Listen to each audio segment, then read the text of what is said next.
এমনি দেখতেছিস মনে হচ্ছে জীবনে কোনোদিন দেখিস নাই। তোমাকে ছবিতে কত কিউট লাগছে। দেখো ছবিতে এরকম উজ্জ্বল ফর্সা লাগতেছে, আমার গায়ের রং তো শ্যামলা। আসলে আপু তুমি দেখতে তো একটু শ্যামলা, তাই বাবা একটু ছবিটাকে ফর্সা করেছে যাতে ছেলে পক্ষরা তোমাকে পছন্দ করে। রিমা, তোকে কতবার বলেছি যে বড়দের মাঝে কথা বলবি না? আমি চাই না তুমি মিথ্যার আশ্রয় নাও। আমি চাই আমি যেরকম সেরকম দেখে কেউ আমাকে পছন্দ করলে আমাকে দেখতে আসুক, আর নাহলে দেখতে আসার প্রয়োজন নেই। কিন্তু ছবিতে দেখবে আমি ফর্সা, আর এসে দেখবে আমার গায়ের রং শ্যামলা, এরপর এইটা নিয়ে আমাকে কথা শোনাবে, আমাকে অসম্মান করবে, অপমান করবে। এটা আমি ডিজার্ভ করি না। আচ্ছা আপু, তুমি আমাদের মতন ফর্সা হলে না কেন? এটা তো সৃষ্টিকর্তার হাতে। সৃষ্টিকর্তা আমাকে যেভাবে সৃষ্টি করছে আমি সেরকমই হয়েছি।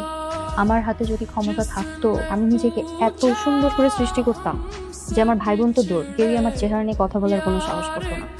রিমা আপুকে দেখলে মনে হয় আমি আর রিমা আপু ভাই বোন, আর বড় আপু আমাদের সৎ বোন, তাই না বলো বাবা? চুপ কর।